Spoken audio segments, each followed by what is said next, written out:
Hi guys, welcome back to my YouTube channel. My name is Giftogu. I'm a Nigerian YouTuber who recently moved from the United Kingdom to Canada. And if this is your first time watching any of my videos, don't forget to hit the subscribe button below. I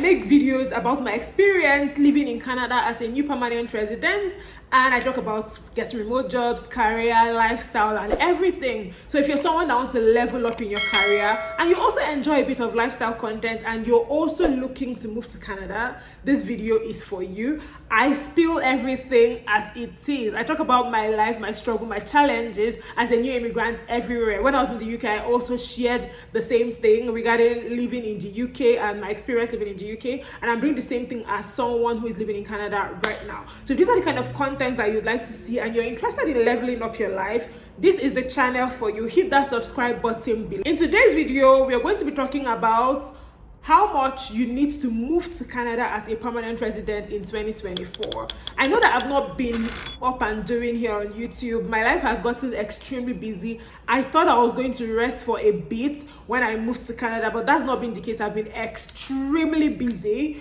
but I'm gradually getting a hang of it and like trying to have a routine right now. And I decided that, you know what, my YouTube people have missed me and I've missed them too. So let's just do this video, okay? So in this video, we're going to be talking about exactly how much it is that you need to move to Canada as a permanent resident. Everyone is telling you move to Canada, move to Canada. Everybody's moving to Canada. But are they telling you that moving to Canada is not cheap? It is quite pricey. So if you have been thinking, how much exactly do I need to move to Canada as a permanent resident? I got you. In this video, I'm going to be breaking it down, everything that you need regarding moving to Canada as a permanent. The first thing you need money for is your passport. If you don't have a passport, what are you talking about? Where do you want to go to without a passport? Your passport is a document that will enable you to move abroad. I got my passport maybe in 2019, 2020, 2018. I can't remember, but I know that I got the passport for 5 years. And when I got that passport, it cost me over 30-something thousand naira. Now it's way more than that because I remember my younger brother going to get a passport sometime early this year, and it cost us maybe 70 to 100k. I don't know exactly how much it is. So now I would say for passport, budget anywhere from 100,000. And it depends on the kind of passport that you want to get. 5 years or 10 years, I would recommend that you get the passport for 10 years because you don't want to be abroad looking for how to go to London or Ottawa to go and renew your passport. You don't want that, or maybe you need it urgently and then you have to now pay a ridiculous amount of money to get a fast date. We do not want that. So the first thing that you need money for is passport. Have your passport first, get that out of the way, and then we move to the next thing that we need money for. After your passport, the next thing you need money for is your English test. If you've not watched my video on how to move to Canada as a permanent resident, where I broke down the process of moving to Canada as a permanent resident, please go and watch it. I will put it here and in the description box. I talked about my own story regarding moving to Canada from the UK as a permanent resident and how you can move to Canada as a permanent resident if it's something that you're interested in. So go and watch that video and then come back so you understand what I'm talking about. Now, I said the second thing that we need money for is the IELTS or the English test. There are English tests that you can write to move to Canada as a permanent resident. You cannot come without an English test. Don't allow anybody to deceive you telling you, oh, you don't need IELTS, you don't need WES, you don't need anything. Come to Canada. It's a lie. It's a lie. You will write your IELTS, you will do your verification if you want to come to Canada as a permanent resident. For the English test, I would recommend IELTS as always because that's what I wrote, and I like to talk about things that I know about. But you can do CELPIP or PTE. When I wrote my IELTS in the UK, I paid it £180 and now it's over £200. So I would say budget anywhere from £220 to £250 to write your IELTS. If you're in Nigeria, I heard the cost has gone up. It's over 240 or 50,000 naira to write your IELTS general because that's what you need, not the academic IELTS. So I would say that because of how expensive this IELTS is, it's very important that you get a good score in IELTS. It's not something that you want to rewrite because it's very expensive.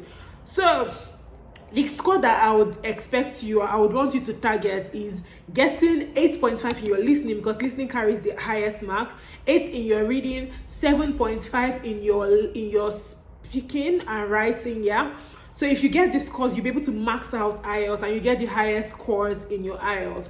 Now, Now that that is out of the way, the next thing you need money for is your verification.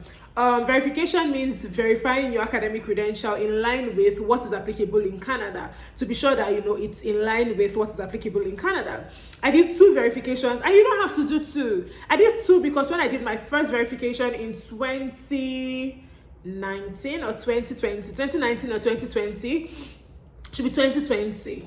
Yeah, in 2020 I did my first verification with West, and I paid 250 Canadian dollars. I think that's still how much it cost, 250 Canadian dollars to verify your academic credential with the verification body, which is West. So you need to have that money and put that out of the way. You need to get that out of the way. You need to have that money and get it out of the way.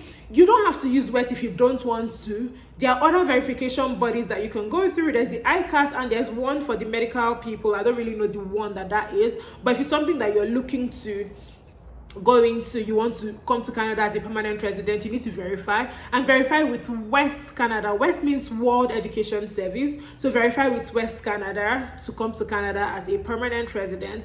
The thing is, if you're verifying with a Nigerian institution, you might have to pay extra. That 250 Canadian dollars might not be the only thing that you have to pay for. When I did my bachelor's degree verification, after paying the West fee, I also went to the UNM portal and paid a certain amount of money. I think 20 or 30,000 naira or 40. And I chose, you choose the courier service that you'd like them to send your transcripts through. I chose UPS or FedEx, I can't remember, either UPS or FedEx, to send my transcripts from the University of Nigeria to West in Canada. And that was not the only money I paid for. There's also like verification from the school. So when you send your transcript, I think West will send them an email and they'll verify it. It's quite complicated though, but not so complicated. Once you understand it, it's easy to understand. So I would say if you studied in the UK, you have a master's in the UK, you only need to verify your master's. You don't need to verify your bachelor's degree. I verified my bachelor's degree because I did not have a master's when I did it. And when I had a master's, I paid, I think, an additional $60 or $50 or $100 to add to what I've already verified. You understand? So yeah, you don't really like, if you already have a master's, don't verify your bachelor's degree, especially if you did the bachelor's degree in Nigeria. It will take more time. Now, so these are the main things that you need to enter the Canada Express Entry Pool: West verification, IELTS or CELPIP, IELTS General, CELPIP or PTE, and then your passport. You need your passport. I would like to say something. What I would like to say here is that when you're filling your West, make sure that it's West Canada and West for immigration, IRCC, not West for academic purposes. They are not the same thing. Now that you have your West, your English test, and then you have your passport, you can enter the pool. Once you get into the Canada Express Entry Pool, I'm not going to talk about how to enter the pool or anything, because there are videos that I've made about that. I've painstakingly made those videos, and I would like you to go back to my channel and watch them. Also, I do have videos on how to pass IELTS, because I achieved amazing scores in my IELTS. So if you're looking for resources regarding how to pass your IELTS, I have a video on that, and I'm going to put it here and in the description box. And in the description box of that video, there are tools, material that helped me scale my IELTS or do well in my IELTS, so go and watch it. When you have these requirements, you can enter into the Canada Express Entry Pool, but then you also need money. You don't need money to enter the Express Entry Pool, but you need money to continue the process. Canada will ask you for money, proof of funds. Proof of funds is to show that you're able to take care of yourself in Canada before you find a job, because let's be honest, the job market is extremely brutal. It is brutal everywhere. The job market everywhere is brutal, but the job market in Canada is also really hard. It's really hard to get a job and all of that. So it's good that you come with money so that you will not sleep outside, you'll not be on the streets. So the government requires you to have a specific amount of money depending on your family size. I will put it here. This is the amount of money, the breakdown of like the money that you actually need to move to Canada as a permanent resident. However, you can convert it to your currency. Use the xe.com to check the exchange rate. I think that's what the government uses. Before, they usually post exchange rate on their websites, but now I think go to xe and check the exchange rate and know the requirement or the equivalent in your local currency. I'm not going to tell you, oh, this is how much you need. I'm going to put it here. It's still here, so please look at it and or here or here. It's going to be somewhere on the screen anyway. So do the math. If you are a family of one, you know how much you need, a family of two, and all of that. When you have that money, the next thing, and you're in the pool already, because when you enter the pool, you will tell them how much you're bringing to Canada. So that one is important. Now, when you get invited to apply, it's another round of things that you need to provide, okay? First thing that you need is the police report. If you've lived for anywhere for more than 6 months, you need a police report from there. I have lived in Nigeria, I've lived in the United Kingdom, so I provided 2 police reports. The first one was the Nigerian police report that cost me 43 or 44,000 naira. And I got the United Kingdom police report from Accra, which cost me less than 60 pounds. Less than 60 pounds, which cost me less than 60 pounds. After that, you need something else. That's not the only thing that you need. You need to pay your permanent residency application fee. So it's 3 fees: permanent residency fee, right to permanent residency fee, and biometrics fee. I would say that it's good to pay for 3 of them together, especially the biometrics, because it might delay you a little bit when they ask you to go for your biometrics. So I'm going to put the amount of money that will cost here on the description box. So write it down and do your calculations by yourself, so you see how much you need to come to have, like, to move to Canada as a permanent resident.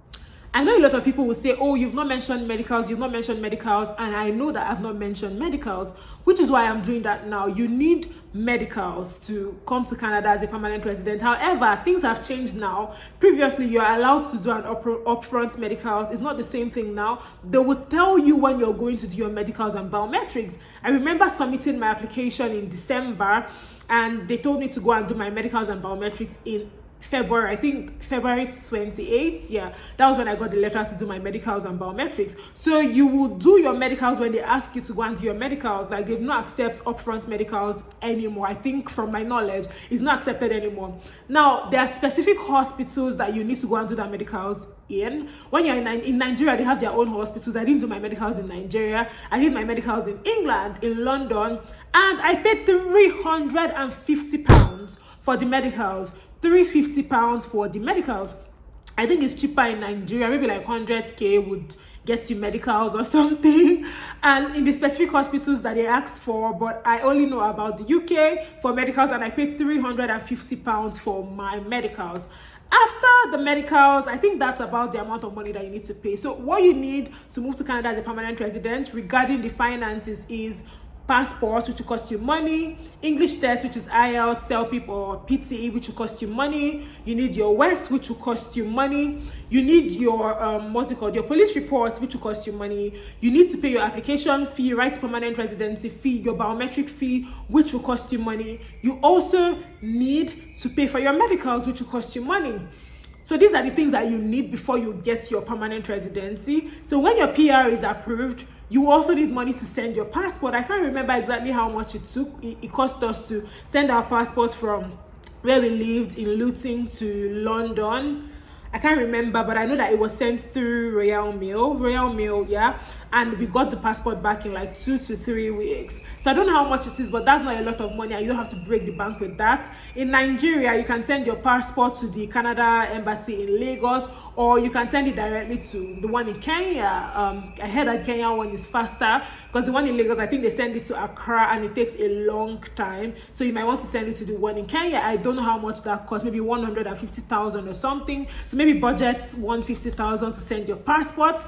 After the passport, that's not the only thing that you need money for, because it's a process that requires money. And you see that money that the government asks you to add, to keep, the money that is for your family, like that is according to your family size, you need that money more than every other thing in this life. I'm going to put it here again, so you'll be very mindful of this money, and you will have it in mind, especially regarding the exchange rate.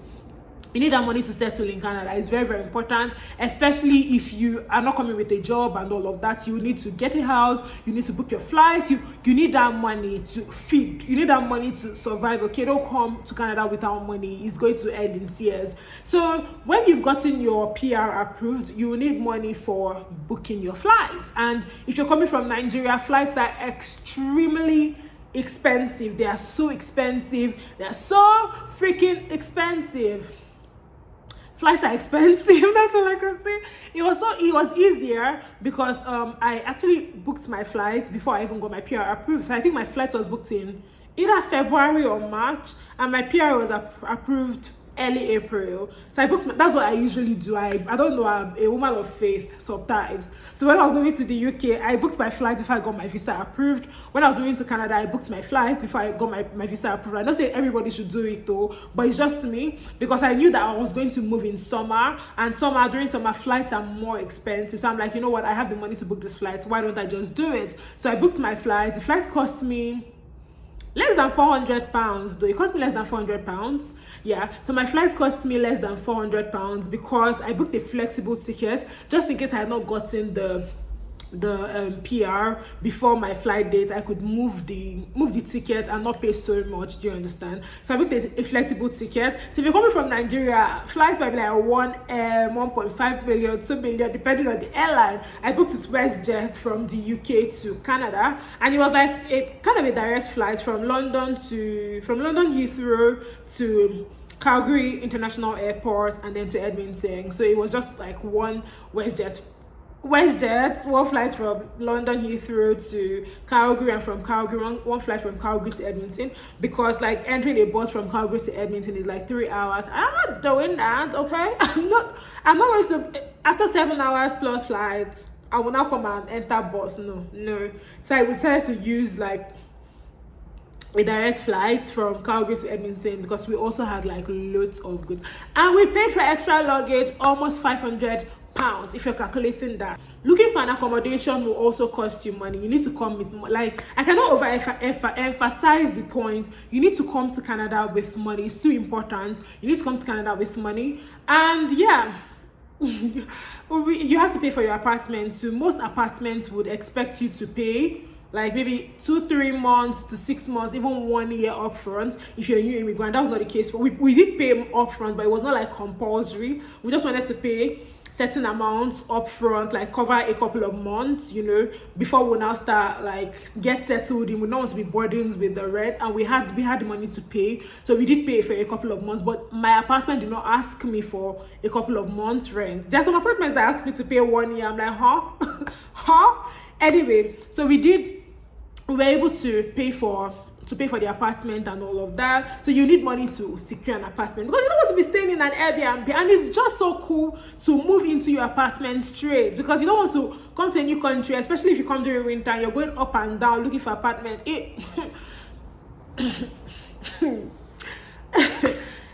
We thank God, okay? We thank the Lord. Anyway, I would say that it's good to start looking for your apartment from wherever you are, from the UK, from Canada. And you need money to secure an apartment, whether you're paying 6 months upfront. And for us, I think why it was kind of easier was because we came from the UK, and when I was looking for the apartment, I was like, oh, I have my credit score. They'll ask you for a credit score. I'll be like, oh, I live in England right now, but I moved to Canada so time. I can show you my credit score if you want to see it. So maybe give them that option if it's something that you're looking to. If it's something that you're looking into, do you understand? You can give them that option. So yeah, you actually need money, and you need money for shopping. I don't know if I would say you should buy winter jackets in Nigeria if you're coming from Nigeria. You